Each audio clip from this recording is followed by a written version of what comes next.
I'm going to do this video again so it's more clear. I've just been working on some artwork behind me. Not unusual because I have done artwork my entire life, but I also studied to be an artist at TAFE College. Anyway, that aside. So, I'm just trying to get across there that where stupid people have wrongly identified me. So there's been a lot of gathering and spreading of false information for some time now. I could go back to 2013 and say this has been going on. My mother was trying to do crap going, oh, he doesn't remember people. It's like, yes, I do, Carol. But when you're introducing me to people that are clearly talking about your stepson, Daniel Rackley, because they actually know your second husband, your ex-second husband, Mark Rackley, and then they also, because they're nurses of people that used to socialise with Mark and Daniel Rackley, then I actually had some other horse riding people, some other idiots that actually was talking about my mother's nephew, Shane Child. So they actually gave me a description. And for me to fit their description, they would have to change the way I look and my hair color.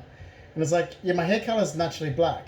I look like I'm Arabic because my dad's father looks like he's Arabic or whatever. Actually, I've already put photos up there anyway of Stanley Fleming. Stanley Fleming was an orphan, so his name was Stanley Fleming, but he was raised by Edith Kavanagh in Botany Bay, 20 Botany Road, Botany Bay.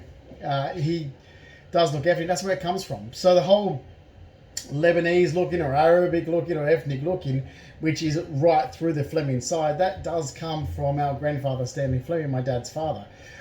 Sort of skipped with my dad. My dad, when he was younger, he had wavy hair when he used to go out to sun, he had dark skin. But my pop, Stanley Fleming, actually had naturally dark skin. It's actually written down on his government documents. All my pop, Stanley Fleming's government documents, that has his skin as being dark. So his complexion's dark.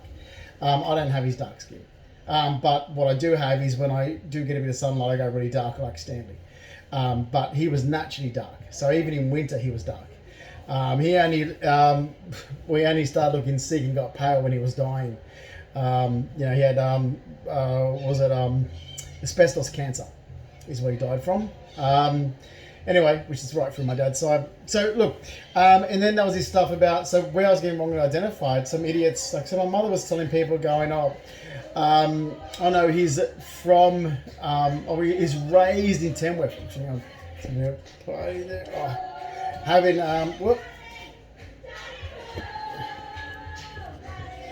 So, there, okay. Well, some idiot Brits are having a party. So there was this other issue, like my mother was like, oh, he was raised in Tamworth or something. It's like, no, I wasn't. My mother only heard about the place in 1989. So my mother went there, looked for a holiday with her second husband, which is Mark Rackley. Mark Fleming's her first husband. So she moved there in April 1989, not from there. Now, I was a 10-year-old.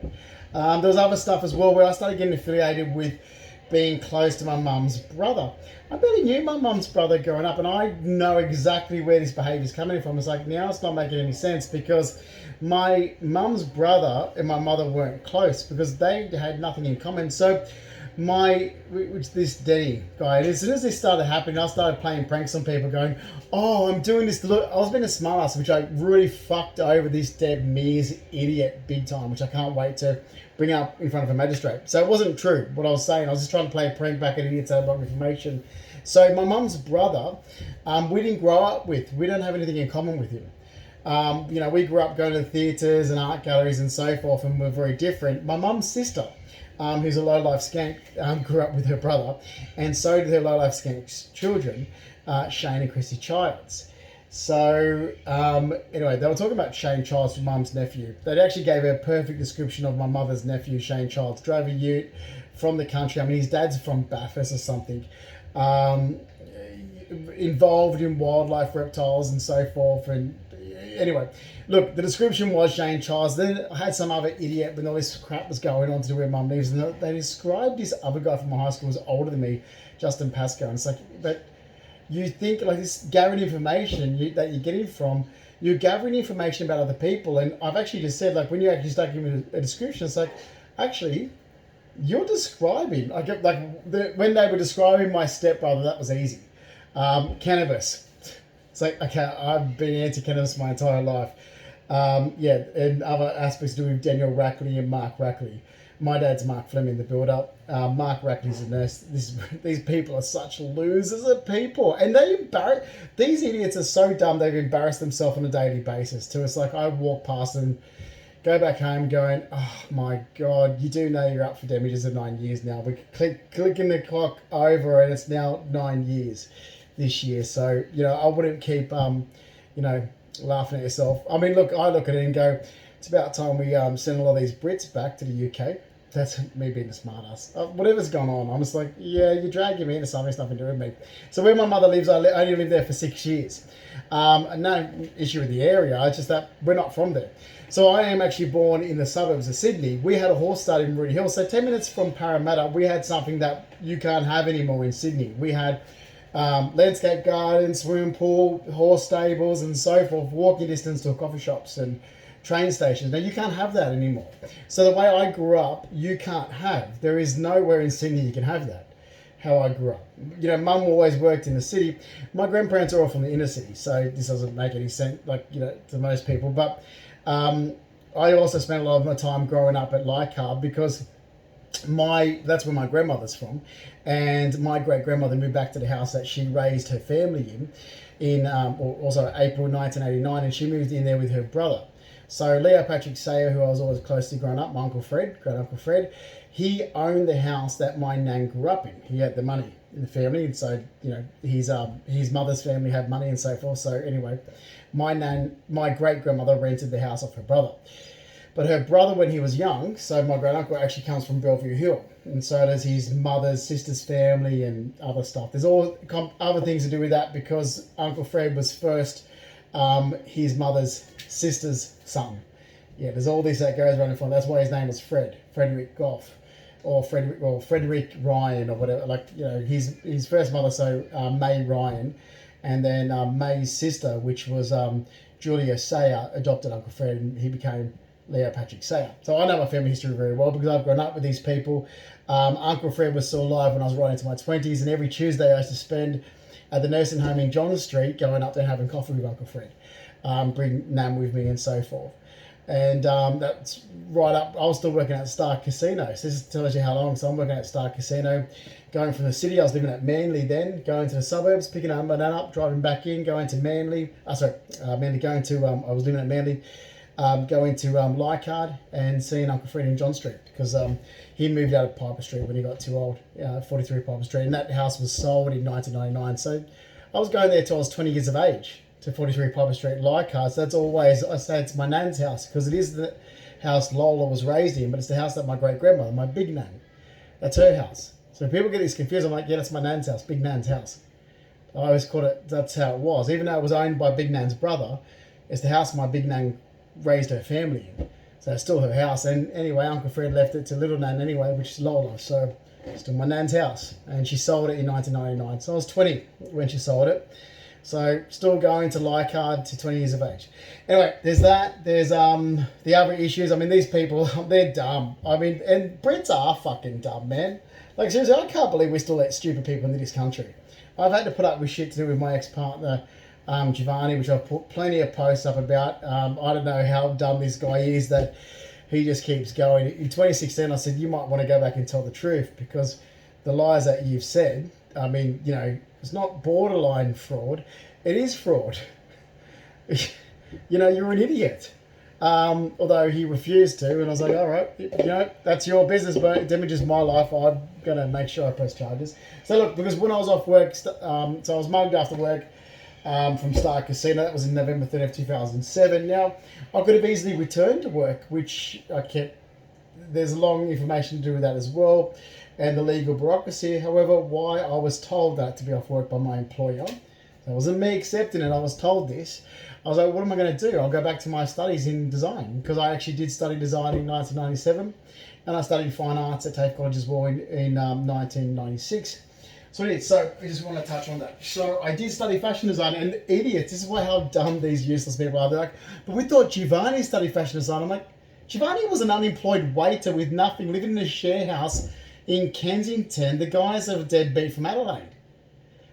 Seriously, you people just look at these idiots of people look at at a person They look at, I don't know, whatever they see and they're judging a book by its cover. It's like, wow, you're fucking stupid.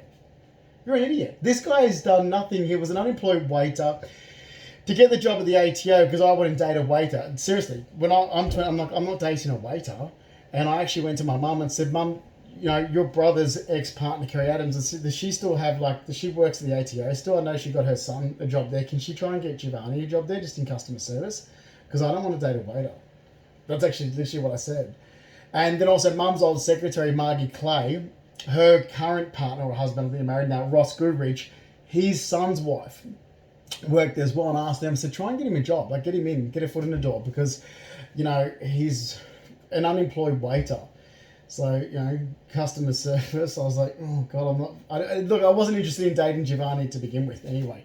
When I met him, that was a mistake. I fell into it. He came over to stay in my place in Surrey Hills and he stayed. And I was like, I don't know. I feel sorry for the guy. He was from a weird Mormon, Jehovah's Witness, born-again Christian, low-life, slummy family from Adelaide that they prance around like they're somebody. And it's like, oof, you know, didn't your dad lose everything because he was a gambler and found the Latter-day Saints and all this bullshit? Like, I look at him and was like, oh, scumbags. And anyway, to compensate, Giovanni used to always run my mother down and my family. But it's like, well, you're compensating because you are from a low-life family.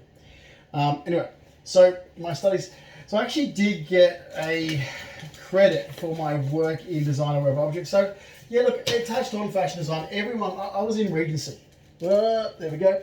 I was in Regency class, so everyone's different. So other classes did more costume design. I wanted to focus more on fashion design. The subject wasn't called costume, it wasn't called fashion, it was called wearable object. Design a wearable object. So it had to meet the brief. And so anyway, these are some of my first ones. I actually ended up getting really good marks from Julia. And Rob, I think, was the other teacher theirs too. Anyway, these are how I started. I started out pretty crap and I got better. If I kept it going, which I didn't really, I should have kept up with it. That's my own mistake. I should have just told Giovanni, pack your bags, move out of my place back in 2009 because you're too much trouble, and kept up with my design work, and I would have. Which makes these dumb Brits look fucked up. I'm going to put this up on social media too. So, there. And like a lot of the stuff that my mother said, yeah, she is telling the truth, but she goes about it the wrong way. You know, and just because, and like I said to Mum, we're not close. Don't make up we're close. I was raised by my grandparents rurally, even though, you know, if I lived with you, you've got to remember you worked full-time, Dad worked full-time. If I'm not close to my parents, it doesn't mean anything sinister. There could be other reasons as well. You guys weren't around. My grandparents were. And that's the thing, is that my parents had a social life and they worked full-time. I barely saw them. Like, I mean, on the weekends, my mum worked another job. So if I went to another job with my mum, I got to see her as well. Like, they forget this, they were always working. My parents were constantly working, they never stopped. So if I'm not close to them, it doesn't also mean it's something sinister. There's other reasons why I'm not close to my parents or why there's no connection there. But I was extremely close to my grandparents. Okay, and that's what I try to explain to people. It's like, no, you are taking things and you keep making it to be sinister when, yeah, there might be issues with my mother to do with her second husband that I'm not impressed with, sure. But the closeness and why we're not close, you got to remember that, you know, we were sort of raised by our grandparents. Anyway, look, there's a lot to do with design that I did back when I was at Enmore Design Centre. And there's a lot that I also did at Coca Republic as well. It's probably all obsolete now. I went to TAFE College in Petersham to say, look, you've got my transcripts, you've got all my studies. You know what I've studied, even with, or there's stuff to do with, Coca Republic and as well. Coca Republic did have a really good design school that was affiliated with Enmore Design Centre. You know what I've done? These idiots are making fools of themselves. I mean, on a daily basis, they make fools of themselves. So I just walk back to my apartment going, holy fuck. These people are really that stupid, aren't they? I mean, even the fact that Giovanni dragged some Anna Marie and some Alice Gaynor Dan loser from the UK and some other people in, and they're all just, you know, milking the system for disability. And it's like, well, you people really don't comprehend what fraud is, do you? Or you don't comprehend that there's a jail sentence connected to fraud. And you idiots don't comprehend that if you help somebody commit fraud, that you're actually also just as liable for the jail sentence of fraud. I mean, they're idiots. And I mean, okay, yeah, we have to admit they are fucking dumb dog shit people from the UK. I mean, you know, we did call them 10-pound poms for a reason. I mean, we used to bring them over here to scrub our toilets. I mean, the Brits forget that. We paid these people to come over here because no one wanted to scrub the toilets. No one wanted to do the dirty jobs. So like, we get the 10-pound poms to do it. We get the little British scums to do it. Now they come over here, they all want to work in disability. They all want to be nurses. Like, wait a minute, how we used to bring you guys over here as your little 10-pound poms to do the work that we didn't want to do. Because you're little scummy people from Britain.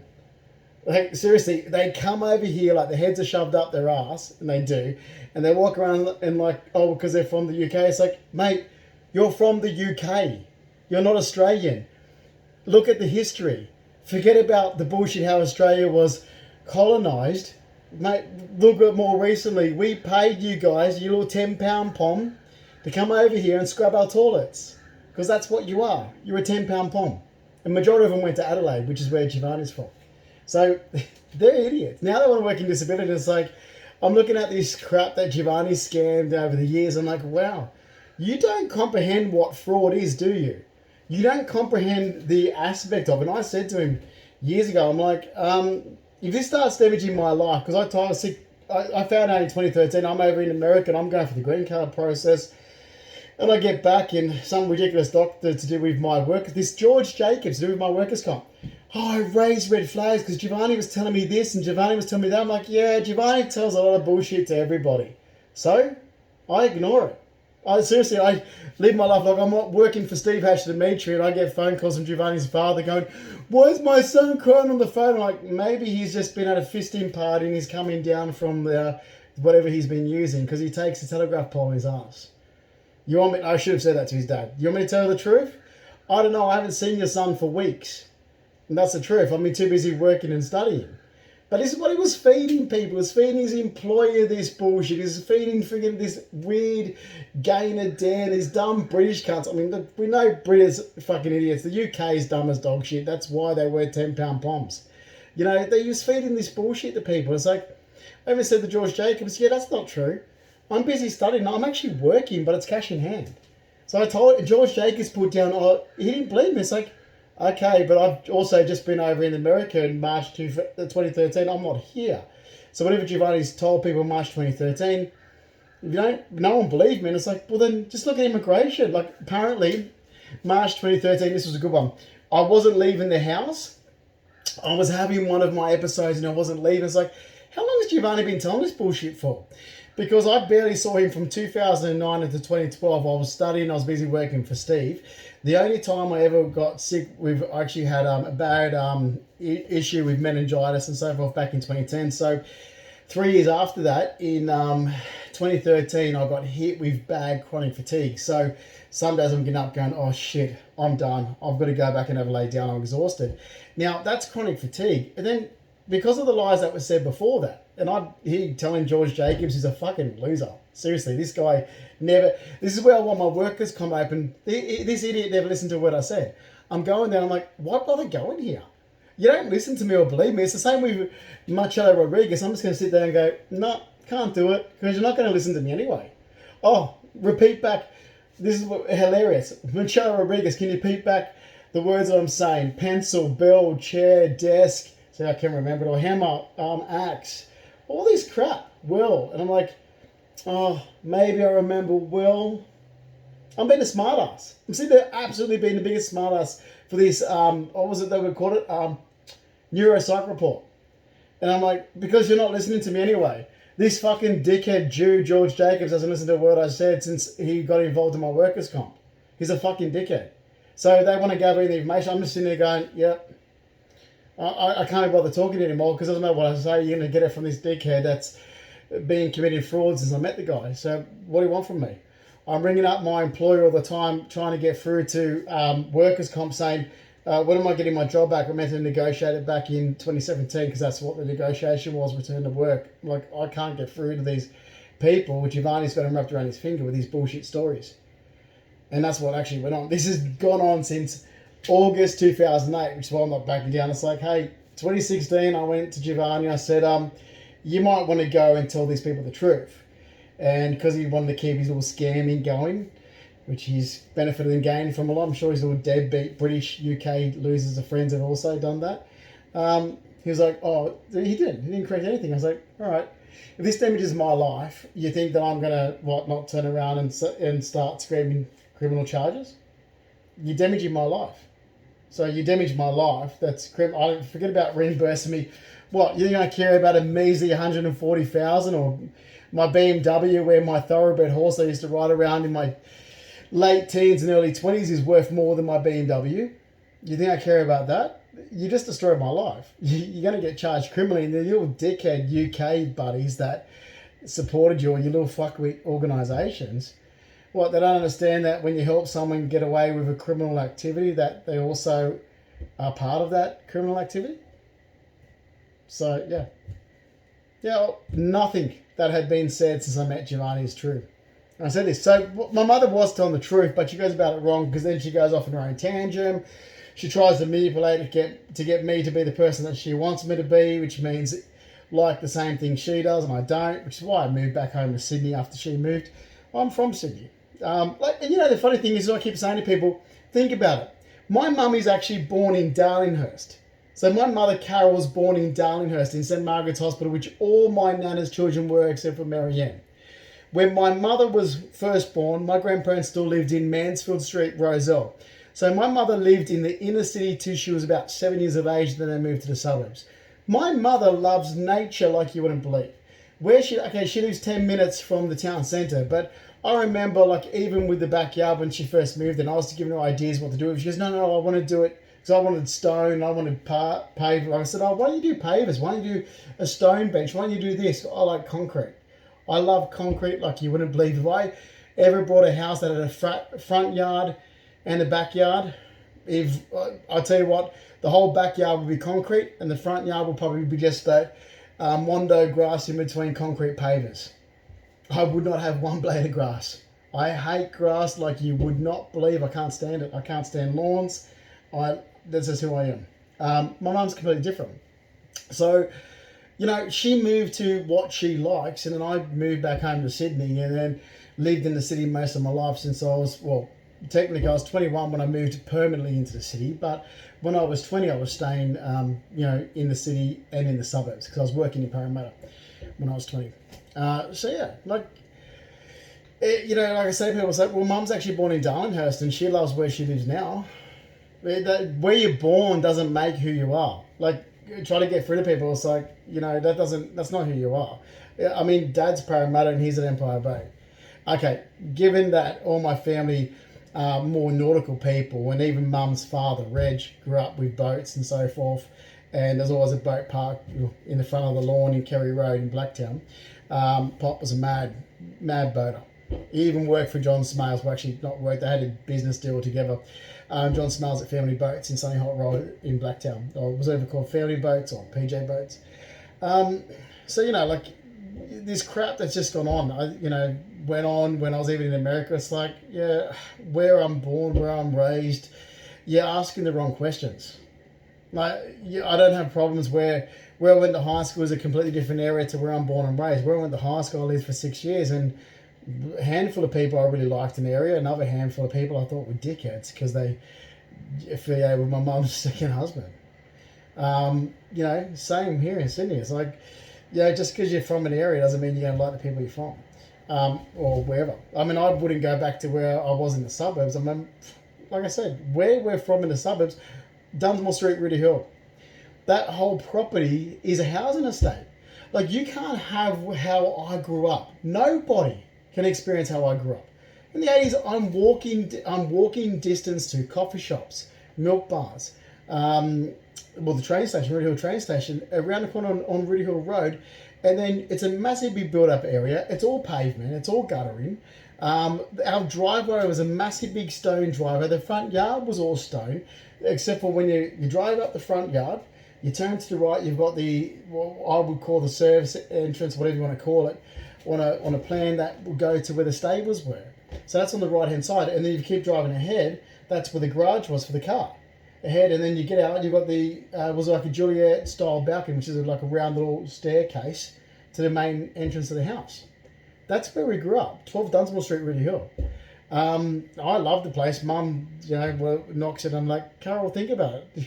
No one in Sydney has that money where you could actually have what we had growing up in. So I don't really care. I mean, if you think, the swimming pool wasn't as good as the one you have now because the swimming pool in Dunsmore Street was above ground, or the house was brick bottom with fibro top, whatever, who cares? You had 10 minutes from Parramatta, land, horses, swimming pool, landscape gardens. I mean, even that step up area that was sandstone pavement below the swimming pool area, no one even has a frigging backyard in that area now. So, think yourself lucky. And I mean, Amanda and myself think ourselves lucky as to that we got to experience that, to grow up in it. But I've experienced so many areas. I did so much exposure growing up. Like I said, grandparents are from the inner city. So where do you think we spent leisure time? Inner city or Central Coast or here? Even after Mum moved. And then the experience I had when Mum moved, I don't know why I'm dragged into this, because it wasn't a bad experience. I just don't like nature. I mean, I've mentioned this just recently where people were talking. I was like, hang on, what was so bad? Oliver Kerry I used to hang out with, and Oliver Kerry were multi-millionaires, but they went bankrupt, and unfortunately, the Kerrys, they couldn't cope with being poor. Well, not poor. They couldn't cope with being working class or middle class, so they moved from the area. I remember where their place was. I used to go out there with Grant Biffin, and Grant Biffin owns all the big olive farms. We used to hang out and go to Lake Keepit, where the ski gardens are, and Grant used to take his parents' yacht out there. So the Biffins, yeah, I remember them. That's back when he was dating, was it Natasha Second? Natasha Second's mum, Marlene Second, used to drive around this friggin' immaculate Mercedes Benz. Loved her. She had classic, I'm talking about old school classic Mercedes, was stunning. But then so did the Maguires, and so did Mum's other neighbour, the Morbys, who were multi-millionaires. So with the street my mum lives on, I mean, everyone's a multi-millionaire except for my mother. So it's like, seriously, it's like, and my mum said, she goes, oh, I'm surrounded by millionaires where I live. I'm like, I don't care. Don't care if you're surrounded by multi-millionaires. And I love my mum's neighbours. Marge got left $9 million. She's already a multi-millionaire. So she decided to put that $9 million and turn her property into, the paddocks into parklands. So people go and have their photos taken for weddings there. Mum's other neighbour's Michael Bly. Michael Bly's family owned North Sydney, like his grandparents, sorry. I think Michael Bly sold now, but again, a multi-million, millionaire. I think he sold his property around about 15 million or something. The property that surrounds my mother's. My mum is here. Michael Bly surrounds it. Morby's are here. Marge's is here. Up the road from there, the Dunns who built my mum's kitchen, Ben Dunn, I remember growing up, he had a BMW. Was surrounded by BMWs, Mercedes and Land Rovers. Wasn't a bad life. Plus, and this is what I said, fuck's sakes. People talk about in Sydney when they're looking at the car I drove. I was like, really? I'm driving a car that's not worth as much as what my horse that I rode was. Get that through your head. The thoroughbred hack that I used to ride around on at horse shows is worth more money than my BMW. So you people are fucking losers. I'm walking around Sydney at the most biggest deadbeat drop kicks I've ever met in my entire life. We had even the lifestyle my mum had when she was with her second husband, he was a dickhead drop kick loser that lived on, sponged off my mother. Well, actually, sponged off my mother, but my mother also did get a lot of money from the divorce of my father.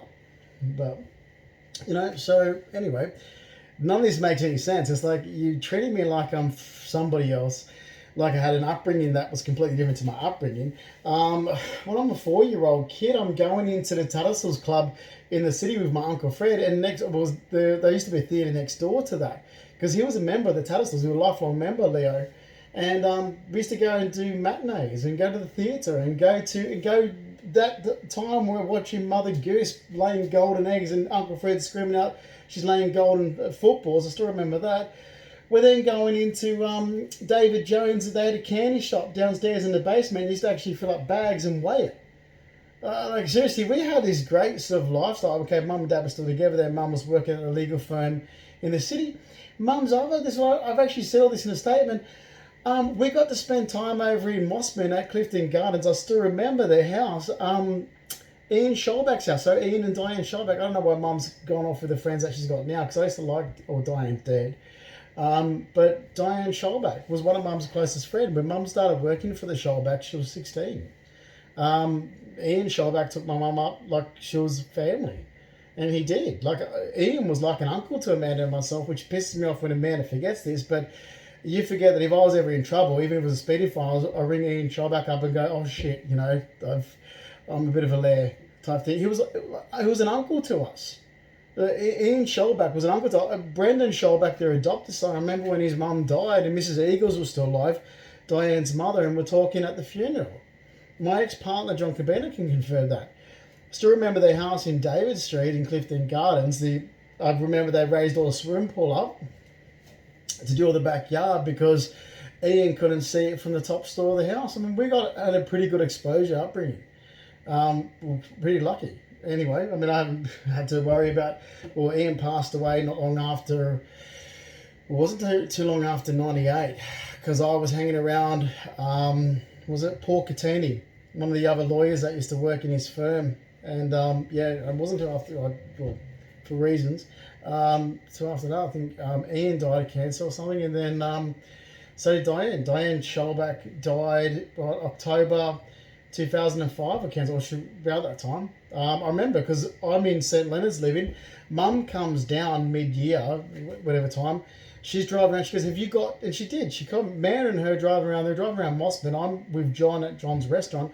Mum's like, "Have you got Diane's address?" Because I keep ringing her, and she's not answering the phone. I said, "Yeah, it's David Street. Remember, it's David Street." Mum goes, "Well, I don't know. She's not answering the phone. I've come down to see Diane, and she's not picking up." And Mum was pissed off. Diane was dying in hospital. Mum didn't know until last minute. And then Brendan Scholbach, told Mum. I said, "Oh, look, I'll go as representative for the family." And Margie Clay, Mum's old secretary, when she found out, she was pissed off. So I went to Ross Goodridge's over in Greenwich, and talking about Diane. She's like, "Oh, I didn't get an invitation to the funeral because it was invitation only. It's an closed funeral, invitation only." And Margie's like, "I didn't get an invitation to the funeral." I'm like, "Well, you were just Mum's secretary during that time." I didn't want to say that to her, but man, get off your high horse because you were my mother's secretary. You're just a somebody now because of who you married, but you were really my mum's secretary. Anyway, these dickheads today fools themselves. They still do. I walk around on a daily basis, walk my dog, come home. I'm like, fuck, these people are really dumb people. They were told over the last 9 years, you keep making fools of yourself. I'm laughing at you. Good luck with it because we're up to 9 years now. And, well, you're up for damages. Up for 9 years of damages. So, good luck. Keep making fools of yourselves. I mean, you might get deported. Hey, if we get rid of this Anthony Albanese and get back to having a decent politician like we had with John Howard, I mean, these idiots' behaviour, even from the UK, that gets you deported. Which is the best thing that I loved. John Howard brought this in. This is the last video I'm going to do about that. But as soon as John Howard brought that law in, was like, okay, even if you're born in Australia, you can get deported back to country of origin. So if you break the law and it carries a 2-year jail sentence, if they want to be a smartass, you can be deported. And I love this. You can be deported back to country of origin, like where your parents are from, even if you are born Australian. We are the only country in the world that does that. And that makes me so proud to be Australian, because the other thing I love to be proud to be Australian is that if you smoke cannabis or you're involved in cannabis, that is a 2-year jail sentence, which means if you're involved in cannabis, you can be deported back to country of origin. And that is something that makes me so proud to be Australian, what John Howard brought in.